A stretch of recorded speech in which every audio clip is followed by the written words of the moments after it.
மின்னசான் கொன்னிச்சிவா.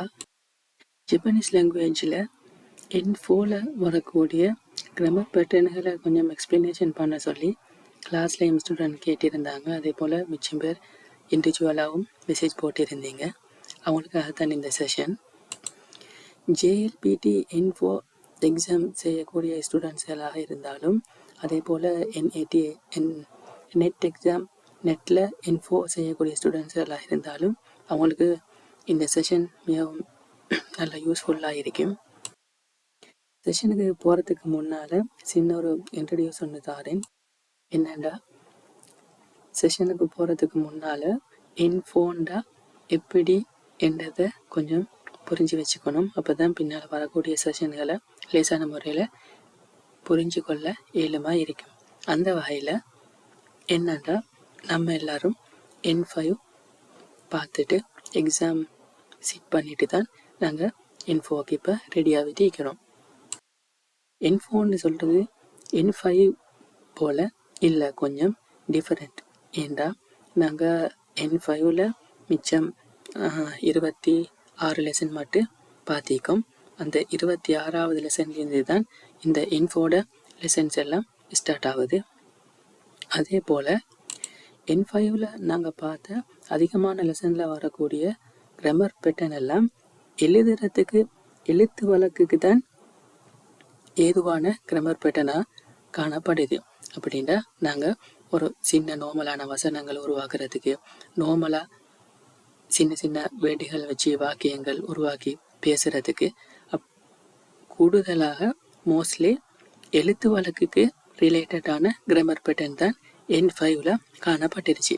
ஆனால் N5 போல இல்லை N4ன்னு சொல்கிறது அதிகமான கிராமர் பேட்டர்ன் வாரது பேச்சு வழக்குக்கு தான். அதாவது இந்த N4 மூலம் அவங்க எதிர்பார்க்கறது என்னன்னா, குறித்த அந்த ஸ்டூடெண்ட்டை பேசுகிறதுக்கு அவங்க ரெடி பண்ணுறது தான் இந்த N4 அதிகமான நோக்கம். அந்த வகையில் N4ல் வரக்கூடிய அதிகமான லெசன்கள் எப்படி வரும்னா பேச்சு வழக்கோட சம்மந்தப்பட்ட லெசனாக தான் காணப்படும். இப்போ தமிழ் லாங்குவேஜையும் எடுத்துக்கொண்டா இப்போ நாங்கள் பேசுகிறதுக்குன்னு ஒரு ஸ்லாங்கை நாங்கள் பாவிப்போம். அதே போல் எழுதுறதுக்குன்ட்டு இன்னொரு ஸ்லாங்கை பாவிப்போம். அதே மாதிரி தான் இந்த ஜப்பனீஸ் லாங்குவேஜ்லேயும் நேட்டிவ் ஜப்பனீஸ்களை பொறுத்த வரையில் அவங்க எழுதுறதுக்குன்னு ஒரு ஸ்லாங்கை பாவிப்பாங்க, பேசுகிறதுக்குன்ட்டு ஒரு ஸ்லாங்கை பாவிப்பாங்க. அந்த வகையில் N4 பொறுத்த வரையில் வரக்கூடிய மோஸ்ட்லியான கிராமர் பேட்டர்ன்கள் லெசன்கள் எல்லாம் என்னத்தை பேச்சு வழக்கோட சம்மந்தப்பட்டதாக ரிலேட்டிவாக தான் இந்த கிராமர் பேட்டர்ன்கள் வருது. இதை முதல்ல நினைவு வச்சு கொள்ளுங்க. எல்லாரும் இதை பார்க்கக்கூடியவங்க N5 சிட் பண்ணிட்டு தான் வந்ததால் அவங்களுக்கு எப்படியும் இந்த இதுகள் தெரிஞ்சு இருக்கும். பொதுவாக N5 எக்ஸாமாக இருந்தாலும் N4, N3, N2, N1 என்ன எக்ஸாமாக இருந்தாலும் அதிகமான மோஸ்ட்லி பொதுவாக ரெஃபர் பண்ணக்கூடிய புக் தான் மின்னா நோ நிஹோங்கோன்னு சொல்கிறது. அந்த மின்னா நோ நிஹோங்கோ இருக்கக்கூடிய லெசன் தான் இந்த N4க்கும் நாங்கள் இப்போ பார்க்க போகிறோம். N5ல் நாங்கள் ஃபஸ்ட் லெசன்லேருந்து 25 லெசன் வர காட்டிக்கும் பார்த்திக்கோம். அந்த வகையில் N4வை பொறுத்த வரையில் 25 லெசன்லேருந்து 50-52 மாதிரி போகும். இன்னைக்கு நம்ம பார்க்க போகிறது மின்னா நோ நிஹோங்கோவில் வரக்கூடிய ஃபஸ்ட் லெசன் தான். அதில் பார்ட் 1 தான் பார்க்கலாம்.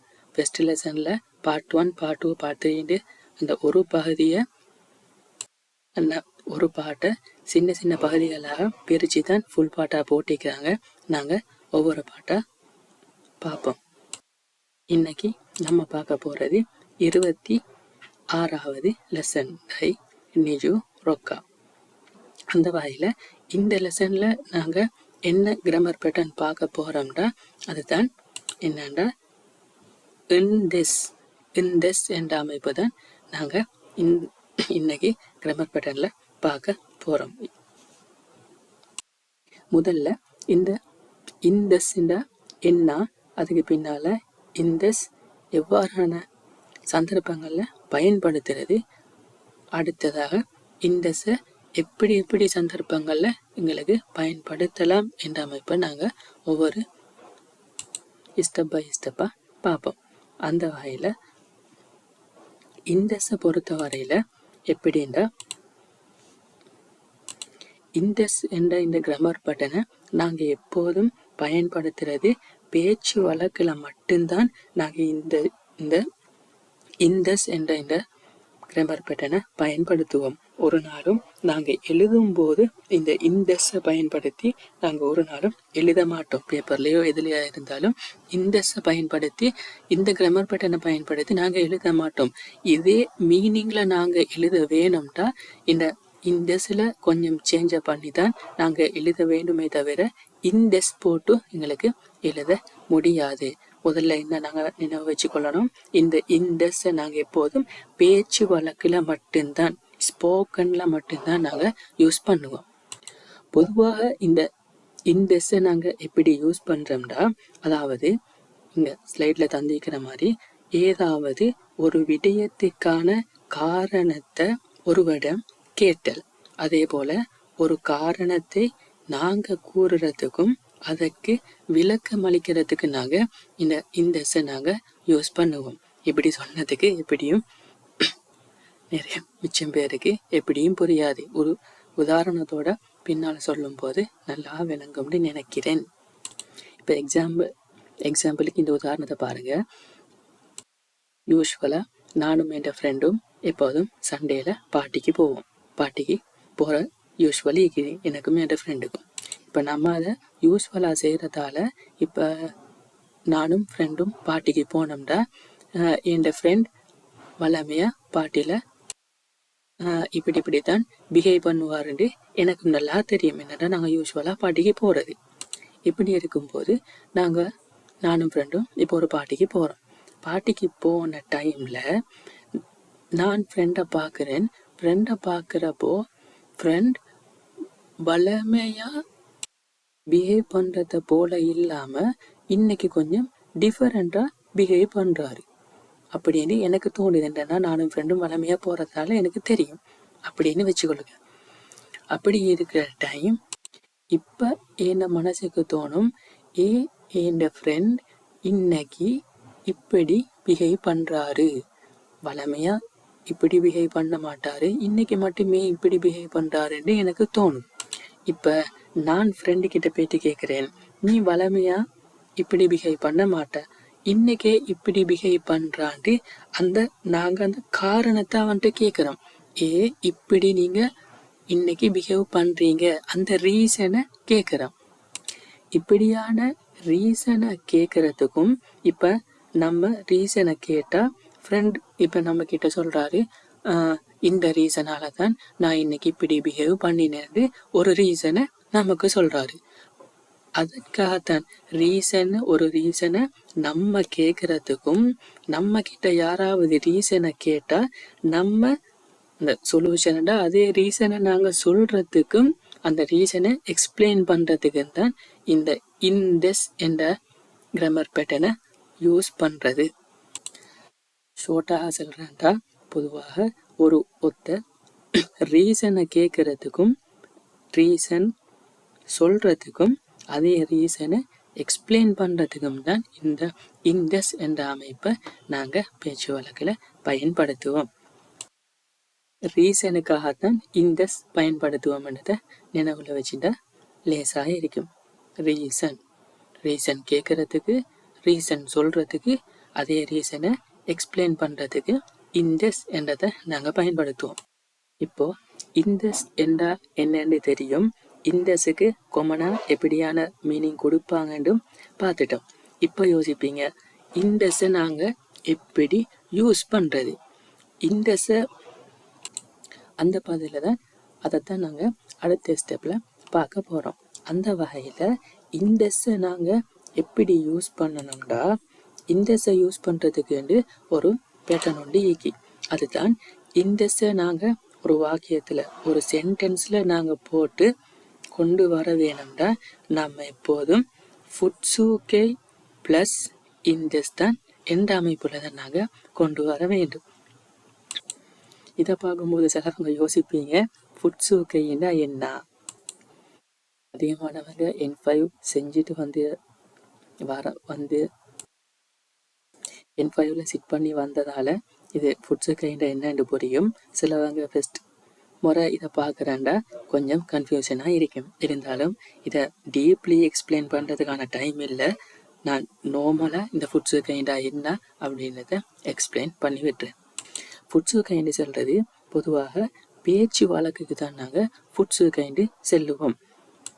உதாரணமாக சொல்கிறேன்டா, இப்போ ஒரு வினை சொல்லி இருக்கும். அந்த வினை சொல் நாங்கள் எழுதுறதுக்கு ஒரு மாதிரி பாவிப்போம், பேசுறதுக்கு இன்னொரு மாதிரி நாங்கள் பாவிப்போம். அதே மாதிரி தான் ஜப்பனீஸ் லாங்குவேஜ்லேயும் எழுதுறதுக்காக வேண்டி காணப்படுற அந்த சொல்ல பேச்சு வழக்கு சொல்லாக நாங்கள் மாற்றி அதுக்கு தான் மாத்துறதுக்கு தான் மாற்றி வரக்கூடிய சேஞ்ச் பண்ண பின்னால் வரக்கூடிய சொல்லுக்கு தான் நாங்கள் ஃபுட்ஸு கைண்டு சொல்லுவோம். அந்த சொல்லுக்கு தான் இந்த நாங்கள் எப்போதும் சேர்க்க வேண்டும். ஃபுட்ஸு கைண்டு சொல்கிறது இப்போ விளங்கிக்கும்னு நினைக்கிறேன். என்னென்னா பேச்சு வழக்குக்கு நாங்கள் பயன்படுத்துகிற அந்த சொல்லத்தான் இந்த சொட நாங்கள் எப்போதும் பயன்படுத்த வேணும். அடுத்ததாக இந்த ஃபுட்ஸு கை பற்றின கொஞ்சம் சப்ஜெக்டுக்கு அதை ப்ரீஃபாக எக்ஸ்பிளைன் பண்ணுறதுக்கு டைம் இல்லை. நான் நார்மலாக எக்ஸ்பிளைன் பண்ணி விட்டுறேன். இப்போது ஃபுட்ஸு கைன்னு சொல்கிறது என்னண்டா, ஃபுட்ஸு கைன்னு சொல்கிறது ஜப்பனீஸ் லாங்குவேஜில் பிளேன் ஃபார்ம்னு சொல்லுவாங்க. அதாவது என்ன, நாங்கள் பேசுகிறதுக்கு யூஸ்ஃபுல்லாக ஸ்போக்கனுக்கு யூஸ் பண்ணுற சொற்கள். ஜப்பனீஸ் லாங்குவேஜில் இந்த ஸ்போக்கனுக்கு நம்ம யூஸ் பண்ணுற இந்த சொற்கள் நாங்கள் 4 வகைகளிலிருந்து எடுப்போம். அதில் முதலாவது என்ன, தோஷின்னு சொல்கிறோம். தோஷின்னு சொல்கிறது என்ன, வினைச்சொல்னு சொல்லுவாங்க தமிழில். வினைச்சொல். அந்த வினைச்சொல்ல ஜப்பனீஸ் லாங்குவேஜில் 3 குரூப்புகள் இருக்கு. அதில் இச்சி குரூப்பு, நீ குரூப்பு, சன் குரூப் உண்டு. இந்த வினை சொற்களில் 3 குரூப் இருக்கு. அந்த குரூப்பில் இருந்து வரக்கூடிய சொற்களை நாங்கள் ஃபுட்ஸு கையை மாற்றி அதைத்தான் நாங்கள் இந்த சோட சேர்ப்போம். அடுத்தது என்ன, இ கையோஷின்னு சொல்லுவாங்க. அதாவது இ எஜெக்டிவ். அதே போல் நான் கையோஷின்னு சொல்லுவாங்க. நான் கையோஷின்னு சொல்கிறது நான் எஜெக்டிவ்னு சொல்கிறது. அடுத்தது தான் மெய்ஷின்னு சொல்லுவாங்க. மெய்ஷின்னு சொல்கிறது பெயர் சொற்கள். இந்த 4 சப்ஜெக்டோட ரிலேட்டடாக வரக்கூடிய சொற்களிலிருந்து நாங்கள் ஃபுட்ஸு கையை பெற்று தான் நாங்கள் இந்த சோட சேர்க்க வேணும். இந்த பகுதி N5ல அதிகமானவங்க படித்து தான் இருப்பீங்க. அதனால் ப்ரீஃபாக எக்ஸ்பிளைன் பண்ணலை, நார்மலாக எக்ஸ்பிளைன் பண்ணுறேன். இதில் முதல்ல இருக்கக்கூடியது என்ன, தோஷி. தோஷின்னு சொல்கிறது என்ன, இந்த வினைச்சொல். வினைச்சொல்லை பொறுத்த வரையில் இதில் 3 குரூப் இருக்கு. இந்த 3 குரூப்பும் 3 பகுதிகளாகத்தான் வரும். N5ல நாங்கள் பார்த்திருக்கோம். என்னென்னா ஜப்பனீஸ் லாங்குவேஜை பொறுத்த வரையில் ஜப்பனீஸ் லாங்குவேஜில் மெயினாக 2 காலங்கள் தான் காணப்படுது. என்ன காலம், நிகழ்காலமும் எதிர்காலமும் ஒன்றா தான் கணிக்கப்படும். அதே மாதிரி இறந்த காலம் ஒன்றா கணிக்கப்படும். அது அப்படி என்றால் 2 காலம்தான். என்ன, ஒன்று நிகழ்காலமும் எதிர்காலமும் ஜாயின் ஆகி ஒன்றா இருக்கும், இறந்த காலம் ஒன்றா இருக்கும். இந்த 2 காலமும் மெயினாக வச்சு தான் நாம் சென்டென்ஸ் உருவாக்குறாலும் அப்போ நாங்கள் உருவாக்குறோம். பொதுவாக தோஷில வினை சொல்ல வரக்கூடிய சொற்களை நாங்கள் எப்படி ஃபுட்ஸு கைக்கு மாற்றுறேன்ட்டு தான் இங்கே போட்டிக்கு. தோஷியில் இருக்கக்கூடிய வினை சொல்ல எப்படி நாங்கள் ஃபுட்ஸு கை, அதாவது வினை சொல்ல பேச்சு வழக்கு வினை சொல்லாக நாங்கள் எப்படி மாற்றுறேன்ட்டு தான் இந்த பகுதியில் பார்க்குறோம். இதில் 3 குரூப் இருக்குன்னு நான் ஆரம்பத்தில் சொன்னேன். அதில் முதல் குரூப்பில் வரக்கூடியது தான் என்ன, மஸ் ஃபார்மில் முடியக்கூடியவைகள். மஸ் ஃபார்மில் ஒரு வினைச்சொல் முடிஞ்சிருச்சுன்னா அதை நாங்கள் என்ன, டிக்ஷனரி ஃபார்முக்கு மாற்றுவோம். இதில் காக்கி மஸ்ன்னு சொல்கிறது எழுதுகிறேன், எழுதுவேன் என்ற 2 கருத்தும் அதுக்கு வரும். காக்கி மஸ் என்று சொல்றதுல பேச்சு வழக்குக்கு ஃபுட்ஸு கைக்கு நாங்கள் மாற்றும் பொழுது காக்கு, அதாவது இந்த மஸ் ஃபார்முடைய டிக்ஷனரி ஃபார்ம் தான் ஃபுட்ஸு கையா, அதாவது பேச்சு வழக்காக காணப்படும். அதே மாதிரி தான் காக்கி மஸ்னா எழுதுகிறேன், காக்கி மசன் என்ற மஸ் ஃபார்மில் வரக்கூடியது நான் ஒன்று செஞ்சேன்னு சொல்கிறதுக்கு வரும். மசென் ஃபார்மில் வரக்கூடியது நான் அதை செய்யலைன்னு என்ன கருத்தில் வரும். அதுக்கு தான் நாங்கள் மசென் ஃபார்முக்கு தான் நாங்கள் ஃபுட்ஸு கையில் பேச்சு வழக்கில் நை ஃபார்ம் பாதிப்போம். அதை நாங்கள் N5ல பார்த்திக்கோம். இங்கே இது நிகழ்காலத்தில் காக்கி மசென்னு வந்தேக்கி இதை நாங்கள் ஃபுட்ஸு கையில் மாற்றும் போது ஜிஷோ ஃபார்ம் கக்கு என்ன அமைப்பில் மாற்றுவோம். இது நிகழ்காலத்தில் இல்லைண்டு காக்கி மசென்டா எழுதவில்லை எழுத மாட்டேன் என்ன அமைப்பில் கருத்து வரும். அதை இல்லைண்டு நாங்கள் ஃபுட்ஸு கையில் பேச்சு வழக்கில் சொல்கிறப்போ கக்க நை என்ற அமைப்பில் நாங்கள் நை ஃபார்மை போட்டு நாங்கள் சொல்லுவோம். இது நை ஃபார்ம் இப்படி கிரியேட் பண்ணுறதுன்ட்டு இங்கே நான் ப்ரீஃபாக சொல்ல இல்லை. அதை கொஞ்சம் நோட்டை பார்த்து கொள்ளுங்க. அடுத்தது தான் என்னன்னா காக்கி மாஷிதா, அதாவது இது இறந்த காலத்தில் அப்படின்னு நான் எழுதினேன், நேற்று நான் எழுதினேன் அது சொல்லுவாங்க காக்கி மாஷிதா. அதுக்கு தான் நாங்கள் என்ன ஃபார்ம் பயன்படுத்துவோம். இங்கே ஃபுட்ஸு கை பேச்சு வழக்கில் நாங்கள் மாற்றும் போது கை தா ஃபார்மை நாங்கள் பயன்படுத்துவோம்.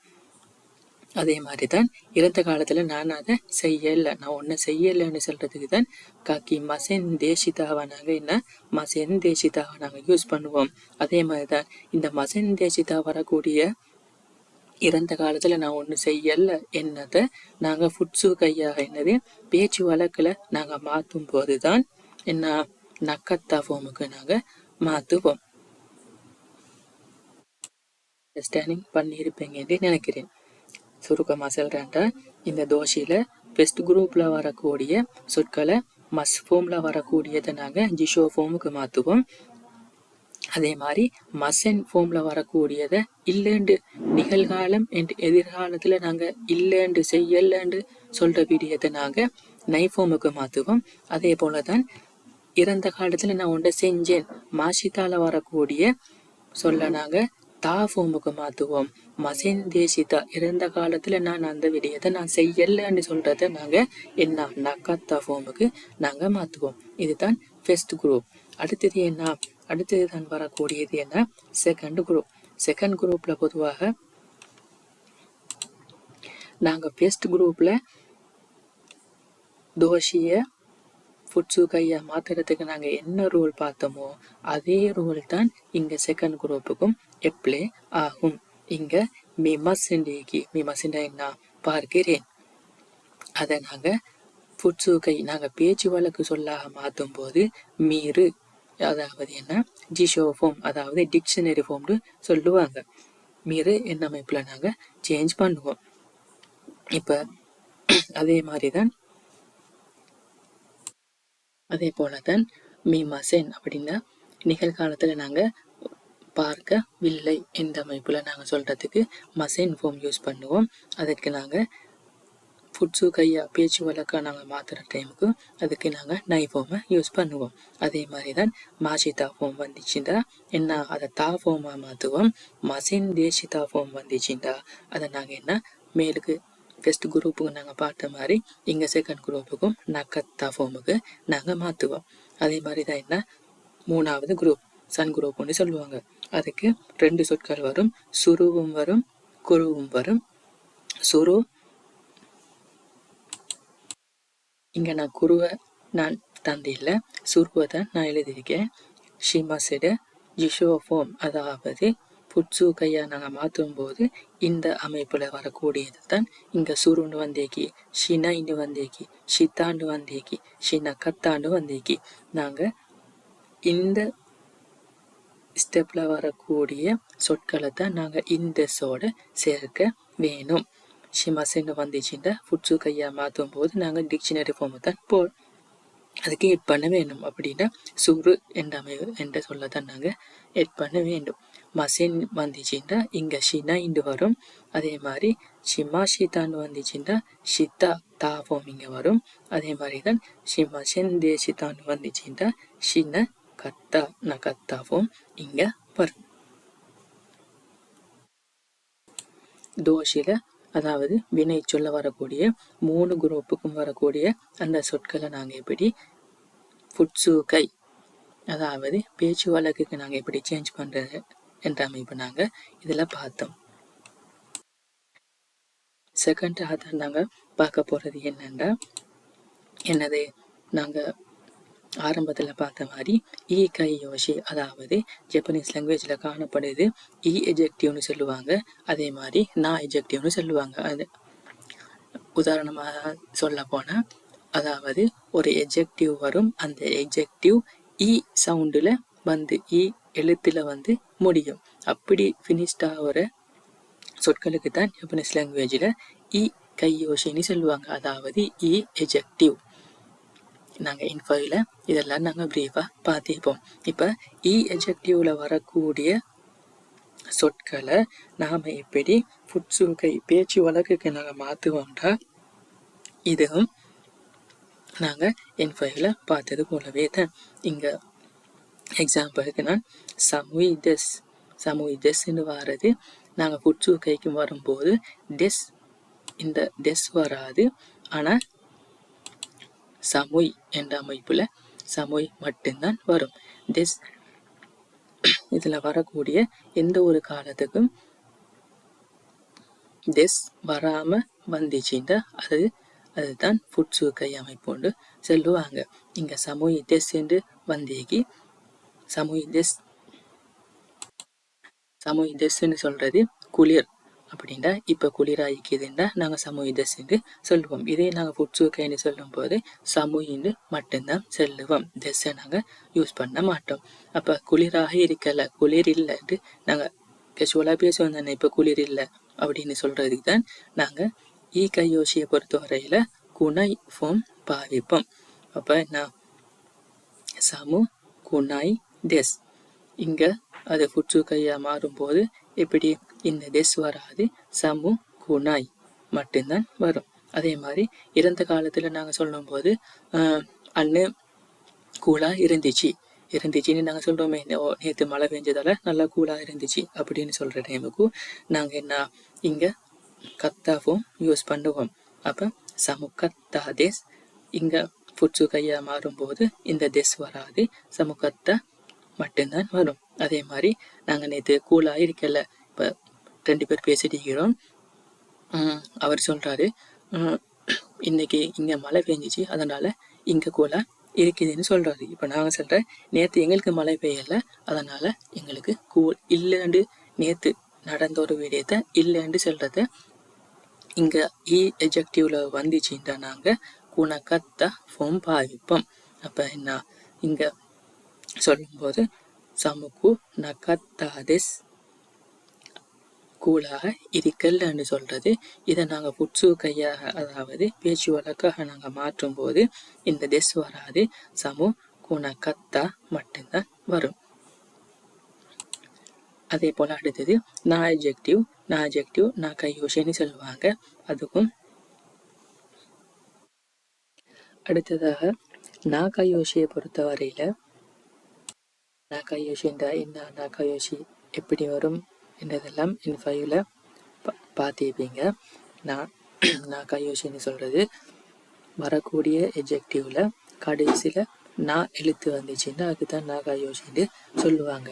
அந்த வகையில் நாகாயோஷியில் வரக்கூடிய சொற்களை எப்படி நாங்கள் ஃபுட்சுகை, அதாவது பேச்சு வழக்குக்கு நாங்கள் எப்படி மாத்துறோம்னா இதில் கொஞ்சம் டிஃபரெண்ட்டாக வரும்.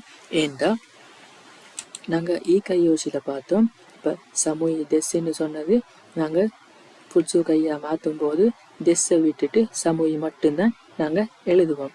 ஆனால் நாகையோசில் அது சேஞ்ச் ஆகும் போது நாகையோசில் கிரை டெஸ், அதாவது அழகுண்டு சொல்கிறது, கிரை நண்டு ஈக்கும், அதை நாங்கள் இதும்போது கிரை டெஸ் அப்படின்னா அழகுண்டு சொல்கிறது.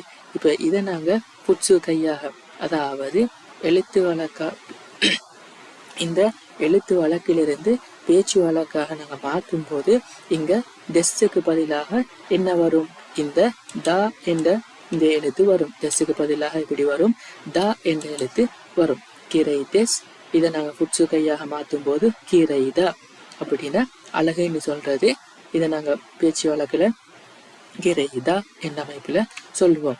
அழகில்லைன்னு சொல்றது என்ன, இங்கே கிரை ஜா அரிமாசேன், அதுக்கு நாங்கள் கிரை ஜனை நைஃபோமா நாங்கள் இங்கே பாவிப்போம். அதே மாதிரி தான் என்ன அழகாக இருந்துச்சு, இறந்த காலத்தில் சொல்கிறத கிரை தேசிதா, அதே மாதிரி தான் இங்கே அதை நாங்கள் புட்சு கையாக பேச்சு வழக்காக மாற்றும் போது இங்கே தத்தா ஃபோம் தத்தா என்ற அமைப்பை நாங்கள் பயன்படுத்துவோம். அதாவது என்ன, கிரை தத்தா. அதே மாதிரி தான் அழகாக இருக்கல், அதாவது இறந்த காலத்தில் அழகாக இருக்கல் என்பதை ஜாரிமசென் தேசிதா. அதே மாதிரி தான் இங்கே நகத்தாவும் பயன்படுத்துவோம். அப்படின்ற என்ன, கிரை ஜனகத்தா. இந்த அமைப்புல தான் நாகையோசியில் காணப்படக்கூடிய சொற்களை நாங்கள் ஃபுட்சுகைக்கு இந்த அமைப்புல தான் நாங்கள் ஃபுட்சுகைக்கு மாற்றுவோம். அந்த வகையில் லாஸ்ட்டாக நம்ம ஒரே ஒரு விடயம்தான் பார்க்க இருக்குது. நாங்கள் ஃபஸ்ட்டுக்கு 4 விஷயங்கள் பார்த்தோம். அதில் லாஸ்ட்டாக வரக்கூடியதான் மெய்சின்னு சொல்கிறது. அதாவது மெய்சின்டா என்ன, பெயர் சொற்கள். பெயர் சொற்கள்னா பெயர் சொல்ல வரக்கூடிய வைகள். இந்த மெய்சில வரக்கூடிய சொற்களை நாங்கள் எப்படி ஃபுட்சுகையில் மாற்றினோம்னா, நாங்கள் இதற்கு முன்னால் நாங்கள் பார்த்ததுல கையோசியை நாங்கள் மாற்றினோமே. கையோசிக்கு என்னென்ன ரூல்ஸ் பயன்படுத்தப்படுகிறதோ அதே ரூல்ஸ் தான் இந்த மெய்சியையும் மெய்சில வரக்கூடிய, அதாவது பெயர் சொல்ல வரக்கூடிய சொற்களையும் நாங்கள் ஃபுட்சுகையாக மாற்றும் போது அதே ரூல்ஸ் தான் பயன்படுத்துவோம். இங்கே பாருங்க, மழைன்னு சொல்றதுக்கு அப்படின்னா மழை பெய்யுதுன்னு சொல்றல, பொதுவாக மழைன்னு சொல்றதுக்கு நாங்கள் அமேதஸ் என்று சொல்லுவோம். மழை பெய்யுது, மழைன்னு சொல்றதுக்கு அமேதஸ் என்று சொல்லுவோம். இங்கே நாங்கள் ஃபுட்சுகையாக இதை மாற்றும் போது இந்த டெஸ்ஸுக்கு பதிலாக கையோசிக்கு போட்ட மாதிரி என்ன, டெஸ்ஸுக்கு பதிலாக நாங்கள் தாவை போட்டுருவோம். அப்போ அமேதா அப்படின்னா மழைன்னு சொல்றது. மழை இல்லைன்னு சொல்றது அதே மாதிரி தான் மழைன்னு சொல்ல. நான் இங்கே ரைன்னு சொல்றேன்னு மவுண்டெயின்ல. மழை இல்லைன்னு சொல்றது எங்க நான் கையோசிக்கு பாவிச்ச மாதிரி தான் அமே ஜா அரிமாசன். மழை இல்லைன்னு சொல்றதுக்கு அதுக்கு இந்த ஜா அரிமாசனுக்கு தந்தாங்க இங்க ஜனைய யூஸ் பண்றோம். அதே மாதிரி மழை நேற்று பேஞ்சிச்சின்னு சொல்றதுக்கு என்ன, அமே தேசிதா. இதுவும் நான் கையோசியை போலதான். அதுக்கு தான் நாங்கள் ஃபுட்சுகையை நாங்கள் பாவிக்கும் போது என்ன, தத்தாவும் பாவிப்போம். அப்போ அமே தத்தா. இறந்த காலத்தில் மழை இல்லைன்னு சொல்றது எப்படி, அதுதான் அமே ஜாரி மசன் தேசிதா. அதை நாங்கள் ஃபுட்சுகையா பேச்சு வழக்கில் நாங்கள் சேஞ்ச் பண்ணுற போது எப்படி வரும், அமே ஜன கத்தா நகத்தாவும் வரும். அந்த வகையில் நாங்கள் இவ்வளவு நேரம் நாங்கள் என்ன பார்த்தோம், என்னது பார்த்தேன்டா எப்படி ஃபுட்சுகையை நாங்கள் கொண்டு வாரது. ஃபுட்சுகையோட அமைப்புகளை தான் நாங்கள் பார்த்தோம். தோஷிக்கு நாங்கள் எப்படி ஃபுட்சுகை எடுத்துகிட்டு வருவோம், அதாவது வினை சொல்லுக்கு நாங்கள் எப்படி ஃபுட்சுகை எடுத்துகிட்டு வருவோம் டீட்டெயில்டாக பார்த்தோம். அதே மாதிரி கையோசிக்கு நாங்கள் எப்படி ஃபுட்சுகை எடுப்போம் பார்த்தோம். அதே மாதிரி கையோசியை பார்த்தோம். அதே மாதிரி மெய்சின்னு சொல்கிறது என்ன, பெயர் சொற்கள். இது இந்த எல்லா கேட்டகரிக்கும் எப்படி நாங்கள் ஃபுட்சுகையை கொண்டு வரது என்ற சப்ஜெக்டை நாங்கள் இவ்வளோ நேரம் பார்த்தோம். மெயின் சப்ஜெக்டுக்கு போகிறதுக்கு முன்னால் லாஸ்ட்டாக ஒரு சின்ன ஒரு சப்ஜெக்ட் ஒன்று இருக்கு. அது தான் என்னென்னா, நாங்கள் இவ்வளோ நேரம் பார்த்துட்ட சின்ன ஒரு சமரி ஒன்று நாங்கள் மாதிரி பார்ப்போம்னா, ஃபுட்சுகை நாங்கள் பார்த்தோம். இந்தஸ்ன்னு சொல்கிறது என்ன, அதோட காமனான மீனிங் என்னன்ட்டு நாங்கள் பார்த்தோம். இந்தஸ் எப்போதும் எப்படி ஃபுட்சுகையோட தான் ஃபுட்சுகை அந்த சொல்லுக்கு மாற்றப்பட்டு தான் இந்த சோட சேரும். தோஷிக்கு எப்படி ஃபுட்சுகை வரும்னு பார்த்தோம், கையோசிக்கு எப்படி ஃபுட்சுகை வரும்னு பார்த்தோம். அதே மாதிரி கையோசி மெய்சி என்ற அமைப்புல நாங்கள் ஒவ்வொன்றுக்கா தனித்தனியாக பார்த்தோம். இதில் நோட் பண்ணி கொள்ள வேண்டிய விஷயம் என்னண்டா, இப்போது நாங்கள் தோஷிலையும் அதாவது வினை சொல்லையும் கையோசி வினை சொல்லலையும் கையோசிக்கும் பொதுவாக இந்த இந்தஸை நாங்கள் டிரெக்டாகவே என்ன அதோட எட் பண்ணிக்குவோம். தோஷிக்கும் அதாவது வினை சொல்லையும் கையோசில வரக்கூடிய சொற்களையும் நாங்கள் இந்தஸ் அமைப்புல நாங்கள் மாற்றும் போது அதை நாங்கள் டிரெக்டாகவே எட் பண்ணிக்குவோம். ஆனால் கையோசிலையும் மெய்சிலையும், மெய்சின்னு சொல்றது என்ன, பெயர் சொல்லையும் நாங்கள் இந்தஸை நாங்கள் எட் பண்ணும் போது நாங்கள் கையோசில பார்த்தோம். ஃபுட்சுகையாக மாற்றும் போது ஒரு தா ஒன்று வரும். கிரை டெஸ்ஸுக்கு நாங்கள் கிரை தாண்டு போட்டோம். ஆனால் இந்த இண்டெஸ்ஸை நாங்கள் இந்த நான் கையோசையோட எட் பண்ணும்போது இந்த தா வராது. அந்த தாவை நாங்கள் நாவாக மாற்றி நாவாக சேஞ்ச் பண்ணி பின்னால தான் இந்த இண்டெஸ்ஸை நாங்கள் எட் பண்ண வேண்டும்.